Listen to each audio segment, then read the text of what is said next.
আমি খাম্বাজ রাজের সৌমিত্র এবং সুপরামর্শদাতা। কিছুদিন আগে আমার মাথায় খুব খুশকি হচ্ছিল, মাথার চুল পাতলা হয়ে আসছিল। কিন্তু আমার পরামর্শে একটা তেল মাখতেই মহারাজের মাথার চুল এখন ঘন হয়ে উঠেছে, আর কোনো সমস্যা নেই। বাহ বাহ বাবা, ভালো ভালো ভালো। এবার তাহলে কাজের কথাটা বলে দিন। এবারে তো শুনলাম তোমাদের রাজ্যে অনেক ধান উৎপাদন হয়েছে, তাই স্বাভাবিকভাবে নবাব বাহাদুরের কাছে রাজস্ব অনেক বেশি দেবে, কি তাই তো? হ্যাঁ, এবারে রাজস্ব দানে কৃষ্ণনগরে প্রথম হবে। না, তা হবে না। নবাবের কাছে অত ধান পৌঁছবে না। এমনকি কৃষ্ণচন্দ্রের কাছেই চাষিরা বেশি ধান রাজস্ব দিতে পারবে না। সেটা কি করে হয়? পাকা ধানে মই দিতে হবে। বললাম না, ও আমার সুপরামর্শদাতা। হ্যাঁ, আমার মন্ত্রীকে বাণিজ্যের কাজে বাইরে পাঠিয়েছি। কিছুদিন তাই কেশকান্ত মাঝে মধ্যেই আমার কাছে আসে, গল্প গুজব করে আর সুপরামর্শ দেয়। কিন্তু আমি কি করব? তুমি রাতের অন্ধকারে চাষিদের ধান জমিতে পাকা ধানে মই দিয়ে দাও। এমন ভাবে কাজটা করবে যাতে কাক পক্ষীতেও টের না পায়। আর তাতে আমার লাভ? প্রত্যেক বছর নবাব রাজস্ব দানে বিজয়ীকে ৩,০০০ মোহর দেয়। আমি তোমাকে তার থেকে ১,০০০ মোহর উপহার দেব। ১,০০০ মোহর? হ্যাঁ হ্যাঁ, যাও যাও যাও, কাজটা শুরু করে দাও। আচ্ছা।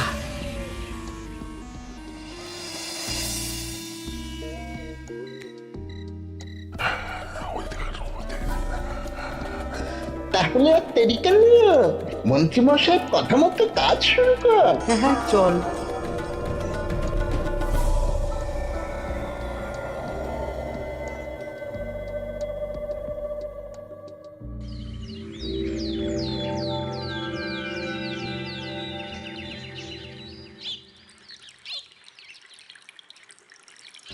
এবারে তো চাষাবাদ বেশ ভালোই হয়েছে। আশা করি নবাব বাহাদুরের কাছ থেকে এবারে আমরাই পুরস্কার পাবো। হ্যাঁ মহারাজ, সারা বাংলায় কৃষ্ণনগরের মতো উৎপাদন এই বছরে কোথাও হয়নি। সর্বনাশ হয়ে গেছে মহারাজ, সর্বনাশ হয়ে গেছে। কি সর্বনাশ হয়েছে গো পুটির বাবা? গতকাল রাতে আমাদের সব জমির পাকা ধানে মই দিয়ে দিয়েছে। সে কি? এবার আমরা কি করব মহারাজ? কাদের কাদের জমিতে হয়েছে এসব? যেই জমিতে তাকাবেন সেই জমিতেই এই কাণ্ড। ধান ঝরে সব মাটিতে পড়ে আছে। এবার আমরা কি করব? হায় হায় হায়, এবার আমাদের রাজ্যের কি হবে? নবাব বাহাদুরকে তো জবাব দিতে পারবো না। বড় বিপদ হয়ে গেল, রাজ্যে গ্রহের প্রকোপ নেমে এলো। ও, আর কদিন পরেই আমার টেকে আসবে ১,০০০ মোহর। ঠিক আছে, তোমরা সবাই এখন বাড়ি যাও। না, আমার মন মেজাজ ভালো নেই।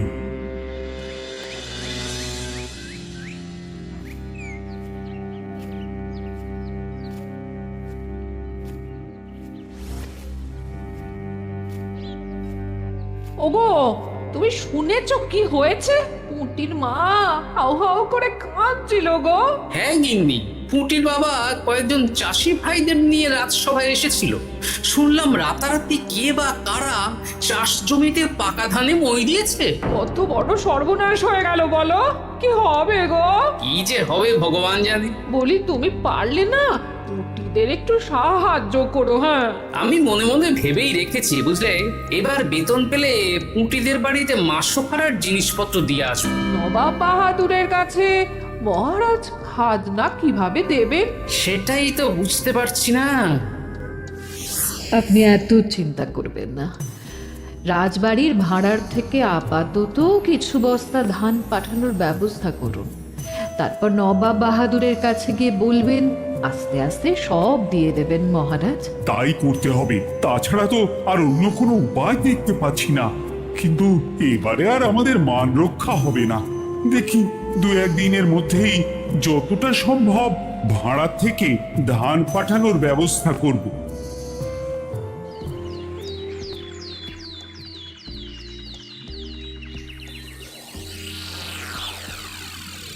এই বছর 10,000 বস্তা ধান রাজস্ব এসেছে খাম্বাজ রাজ্য থেকে, 7,000 বস্তা ধান এসেছে বর্ধমান রাজ্য থেকে, আর মাত্র 100 বস্তা এসেছে কৃষ্ণনগর থেকে।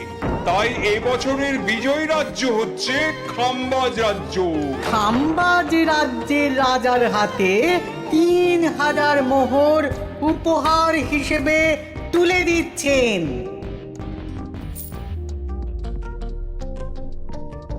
আর কৃষ্ণচন্দ্র, তোমার রাজ্যের এরকম হাল কেন?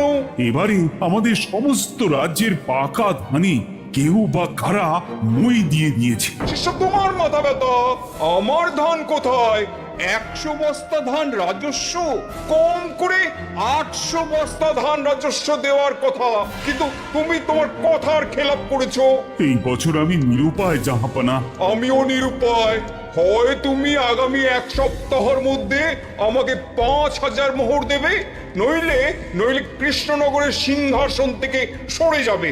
এত বড় শাস্তি দেবেন না নবাব বাহাদুর, আপনি অন্তত মাস 6 সময় দিন, আবার ধান চাষ করিয়ে আপনাকে প্রাপ্য ধান দেওয়া হবে। বেশি কথা বলছো কৃষ্ণচন্দ্র, তুমি 5,000 নয় 6,000 মোহর 1 সপ্তাহের মধ্যে দেবে।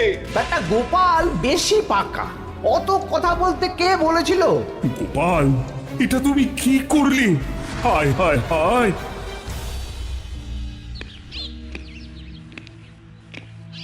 সর্বনাশের সময় যখন ঘনিয়ে আসে, তখন বিপদের ওপর বিপদ এভাবেই আসে।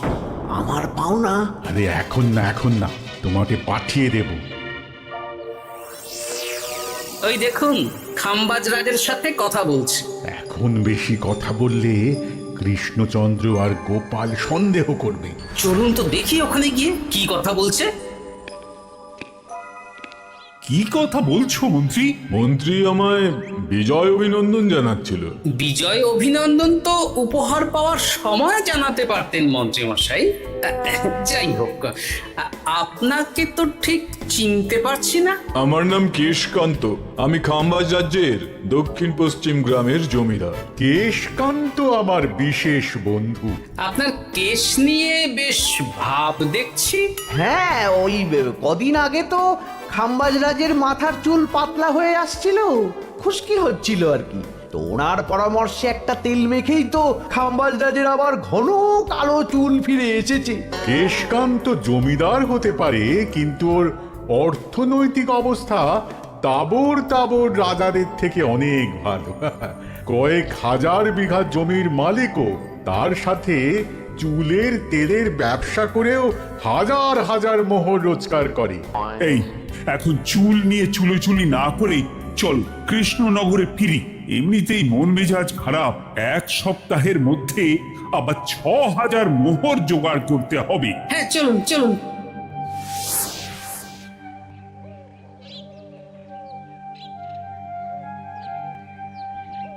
আচ্ছা মন্ত্রীমশাই, আপনি এই কেশকান্ত জমিদারের ব্যাপারে এত কিছু জানলেন কি করে?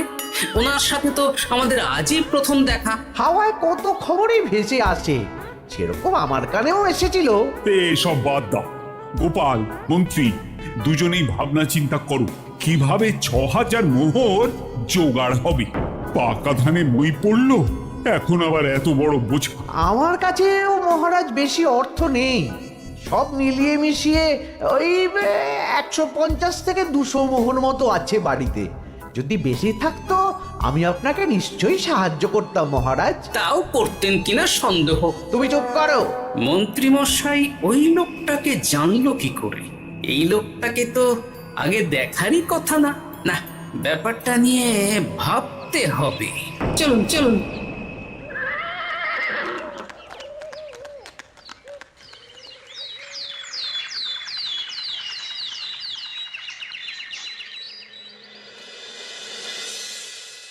বুঝলে গিন্নি, 1 সপ্তাহের মধ্যে মহারাজকে 6,000 মোহর জোগাড় করতেই হবে, নইলে সিংহাসন ছাড়তে হবে। এখন কিন্তু আমাদের উচিত মহারাজের পাশে দাঁড়ানো। কিছু ভেবেছো কি? আপাতত আমার বিয়েতে পাওয়া আংটি বন্ধক রাখবো, আর তুমি যদি...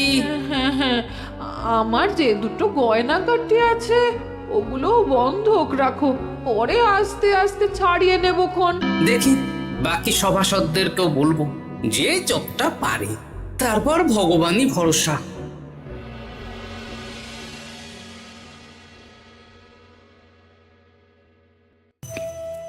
আপনি এত চিন্তা করবেন না মহারাজ। চিন্তা না করে কি আর কোনো উপায় আছে? সিন্ধুকে যা আছে তা দিয়ে 3000 মোহর হয়ে যাবে, কিন্তু তারপর আর কি করব? এবার কি নিরুপায় হয়ে জায়গা জমি বিক্রি করতে হবে? কিছু একটা করতেই হবে।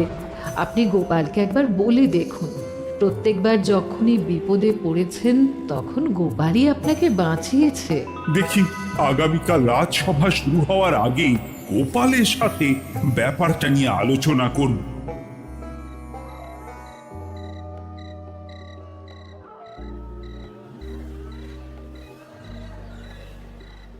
এই যে শ্যাকরা, কি করছো? এই তো, বলুন। শোনো, আমার গিন্নির জন্য একটা হীরের হার বানাতে হবে, ওই 1000 মোহরের মধ্যে। 1000 মোহরে তো হীরের নাক, কান, গলা, হাত, পা সব গয়না, এই সব গয়না হয়ে যাবে মন্ত্রী মশাই। তাহলে বানাও, এই নাও 1000 মোহর। ওরে বাবা, মন্ত্রী মশাই 1000 মোহর? এই মন্দার বাজারে এত মোহর কোথায় পেলেন?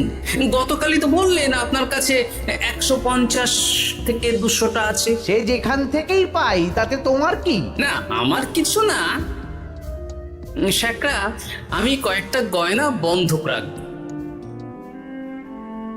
দেখি কি আছে। এই সব মিলিয়ে এতে আমি 15 মোহর দিতে পারবো। বেশ, তাই দাও। আমি আমি ধীরে ধীরে শোধ করে গয়নাগুলো ছাড়িয়ে নেব। হ্যাঁ,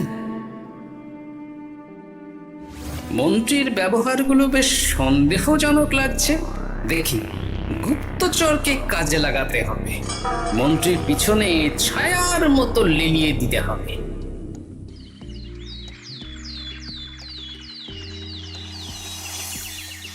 মহারাজ, আমি চেষ্টা করছি আপনার এই মোহর কিভাবে জোগাড় করা যায়, আপ্রাণ চেষ্টা করছি। দেখো, আমি 3000 মোহর পারবো, কিন্তু তার বেশি হলে জায়গা জমি বেচতে হবে, হাতে যে বেশি দিন সময়ও নেই। আচ্ছা মহারাজ, দেখছি। তবে মন্ত্রীমশাই চাইলেই আপনাকে 1000 মোহর দিয়ে সাহায্য করতে পারতেন, কিন্তু উনি তা না দিয়ে ওনার গিন্নির গয়না বানাচ্ছেন, হীরের গয়না। কি, মন্ত্রী তো কালকেই বলল ওর কাছে 150 থেকে 200 মোহর আছে মাত্র। 1000 মোহর কোথা থেকে পেল? সে উনিই জানেন। তবে তার খবর খুব তাড়াতাড়ি আশা করি পেয়ে যাব মহারাজ।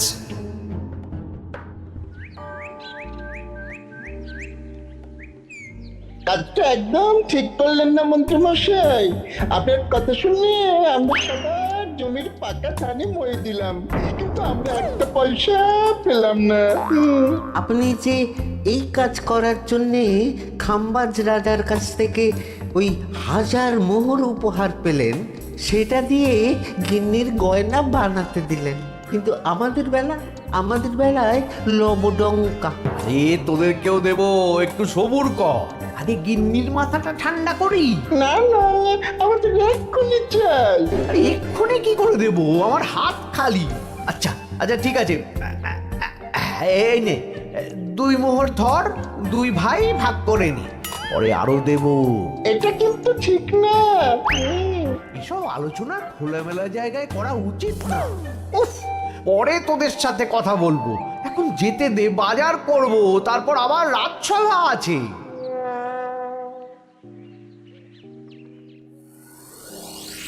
আচ্ছা, এই ব্যাপারটা মহারাজকে আর গোপাল দাদাকে জানাতে হবে।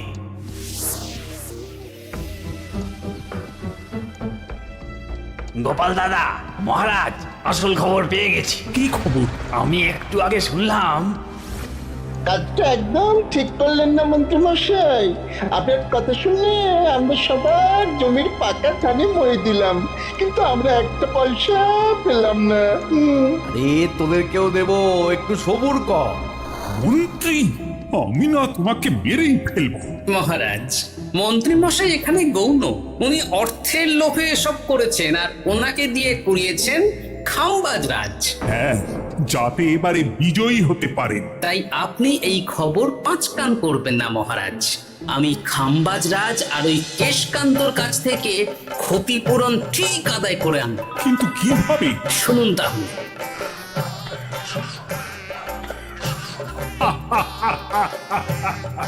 দারুণ বুদ্ধি। তাহলে এখন আসি মহারাজ, কাউকে কিচ্ছু বলার দরকার নেই। আপনি শুধু আগামীকাল সন্ধেবেলা খাম্বাজ রাজের দরবারে চলে আসুন, পারলে নবাব বাহাদুরকেও সঙ্গে করে নিয়ে আসুন। হ্যাঁ,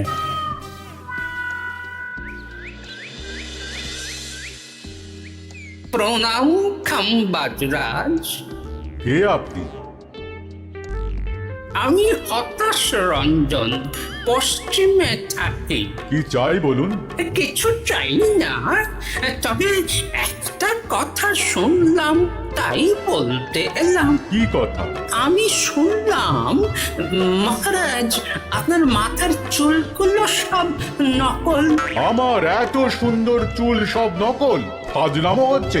আমি যদি প্রমাণ করে দিই আপনার চুল নকল, তাহলে কি? তাহলে আপনি আমাকে 100 মোহর দেবেন, আর প্রমাণ না করতে পারলে আমি আপনাকে 100 মোহর দেব।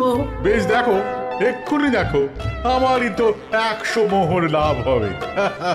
এখন না, এখন না, আজ সন্ধেবেলা। বেশ বেশ, তখনই এসো। এবারে জমিদার কেশকান্তর বাড়ি যেতে হবে।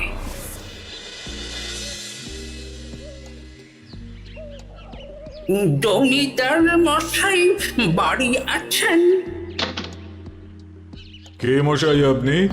আমি হতাশ রঞ্জন, পশ্চিমে থাকি। আমি বিশাল ক্ষমতাশালী লোক। কিসের ক্ষমতা? আমি রাজরাজাদের মারধর করি, চুল ধরে টানি, শাস্তি দিই। এসব কি উল্টো পাল্টা বলছেন? খাম্বাজ রাজ আপনার বন্ধু না? হ্যাঁ, প্রিয় বন্ধু। ওনাকেও আমি আপনার সামনে চুল ধরে টানবো, কিন্তু উনি কিচ্ছু করতে পারবেন না। উনি আপনাকে শুলে চড়াবেন। কিছুই করতে পারবেন না, বললাম না আমি বিশাল ক্ষমতাশালী লোক। বিশ্বাস হচ্ছে না তো? তাহলে বাজি ধরুন, 10,000 মোহরের বাজি। 10,000 মোহরের বাজি? হ্যাঁ, আজ আমি খাম্বাজ রাজের রাজবাড়ি যাব, আর আমার শক্তি প্রদর্শন করব। ওনার চুল ধরে টানা হেঁচড়া করব, ওনাকে আহত করব, কিন্তু উনি আমাকে কিছুই করতে পারবেন না। বেশ রাজি, বাজি 10,100 মোহর দিতে পারবেন তো? হ্যাঁ, আমি বাজি হারলে আপনাকে দেব 10,100 মোহর। দরকার হলে ওই কাগজে কলমে লিখিত পরিত করে নিন। বেশ, তাহলে তাই হোক। কিন্তু হ্যাঁ, একটা কথা, আমি শক্তি প্রদর্শন করার আগে থেকে প্রক্রিয়া চলাকালীন সময় পর্যন্ত আপনি খাম্বাজ রাজের সাথে কোনো কথা বলতে পারবেন না। বেশ বেশ।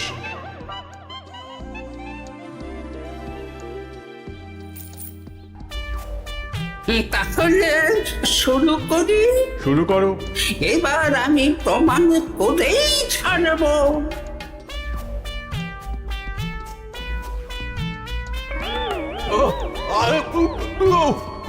লাগছে লাগছে, বাবারে, লাগছে এই সে। লাগছে তো সত্যি সত্যি চুল ধরে টানছে।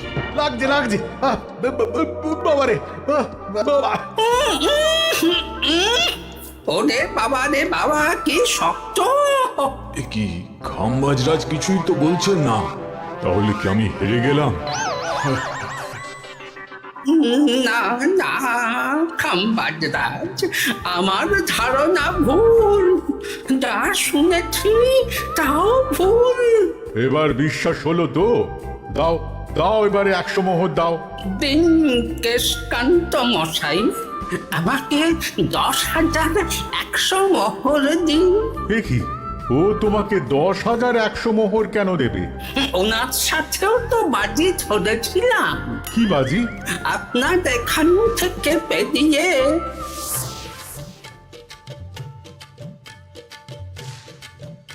এবারে দিন তো দেখি, সব কাগজ কলমে লেখা আছে। এই নাও। হায় হায় হায় হায়। সাবাস গোপাল, সাবাস, তুমি আমার মুখ রক্ষা করেছো। গোপাল, কৃষ্ণচন্দ্র, নবাব বাহাদুর, আপনারা? হ্যাঁ, আমি গোপাল। এটা ছাড়া আর কোনো উপায় ছিল না খাম্বাজরাজ। আপনি আমাদের মন্ত্রীর মাথা খেয়ে যে জঘন্য কাজটা করিয়েছেন সেটা তো আর প্রমাণ করতে পারতাম না, তাই ছলে বলে কৌশলে আপনার প্রিয় বন্ধুর কাছ থেকে আদায় করে নিলাম। হ্যাঁ নয়, হ্যাঁ।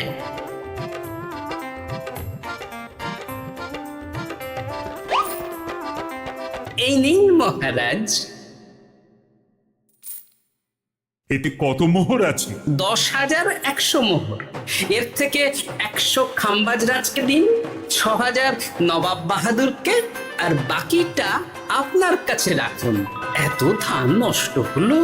কৃষ্ণচন্দ্র আমাকে সবটা বলেছে, আর ওর মন্ত্রীকেও নিয়ে এসেছি। ধোলাই খেয়েই সব বলে দিয়েছে। এই কে আছো? কৃষ্ণনগরে মন্ত্রীকে নিয়ে এসো।